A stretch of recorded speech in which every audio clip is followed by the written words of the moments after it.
that in our country, the use of shear wave velocity is none, practically zero.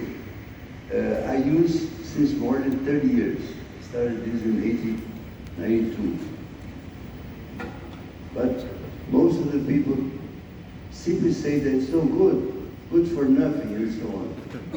Very recently, one possible client, I asked for him to make crossbows, and then he asked another very well-known design firm in Brazil, and he said, no, you don't have to do this. This is good for nothing. Those tests doesn't help, and so on. So it's, I think that we have more than 1,050 people here. And if you could not forget one idea, I would like to ask you to say, to understand what Professor Prof has said very right now. Shear wave velocity is very important for many reasons. I don't want to waste time saying so, but if you stop a minute, you give a look to what Professor Prof said, what many of you have written, and so on. You say that shear wave velocity, crossbows, and so are the most important tests for design foundation, especially in a country like our country. Professor Poulos, I think is not very familiar with this, possibly, because lateritic soils, the SPT, is good for nothing. And who is speaking here is one of the men that is one of the members that wrote the standard reference procedures for the SPT. The last state-of-the-art report for the SPT said that I have done in the last year. But so I can say, I love the SPT, but the SPT is not good for everything. For lateritic soils especially, what we have plenty of lateritic soils in northeastern Brazil, is practically good for nothing. I have stated in many of my lectures that if you use SPT to design foundation lateritic soil, the foundation costs about 3 times more than it should cost.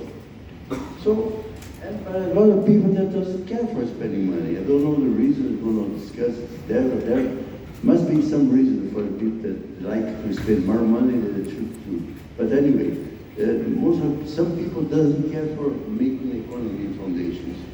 But in lateritic soils, it's a worse situation.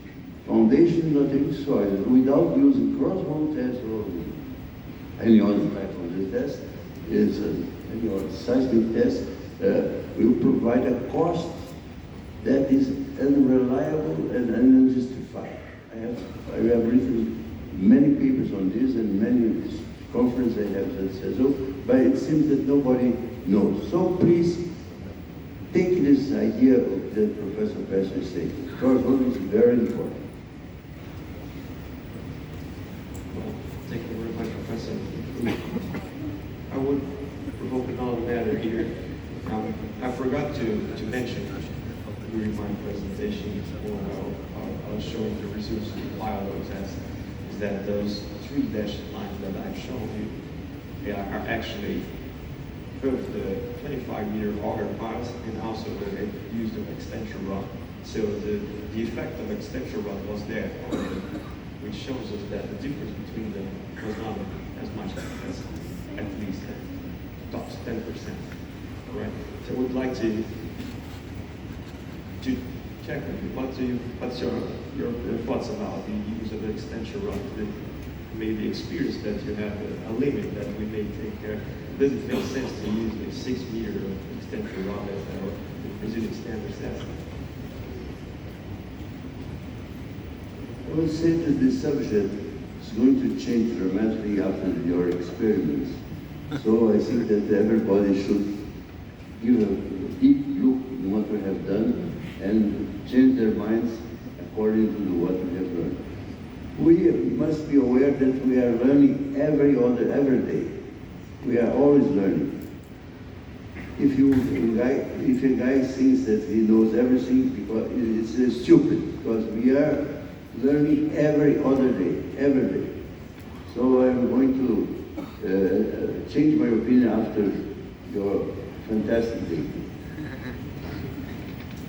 Professor Poulos, do you have any thoughts about it?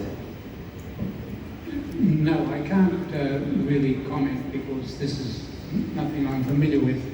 What I do think is important is that you have demonstrated, you've done 3 tests, 2 of them nominally identical, 1 with the extension rod, and they both give very close results. And I think what that demonstrates is that there is perhaps the start of a case towards changing your practice, if that's going to be beneficial both in terms of cost and without any problem in performance. I think you'll need a lot more evidence, but I think the testing that has been done so far and the testing that will be done will be a game changer here, because it's being done under very controlled conditions. The piles are being constructed by a very competent contractor, and I think this test program that you have is going to be highly influential, not only in this country but in other countries as well, because CFA piling, certainly in my country, is very, very popular, but there are concerns about how effective the CFA piling is in stiff and stronger soils. What you're showing is that you can even go into shattered rock and get quite good performance, and that's important. That would be probably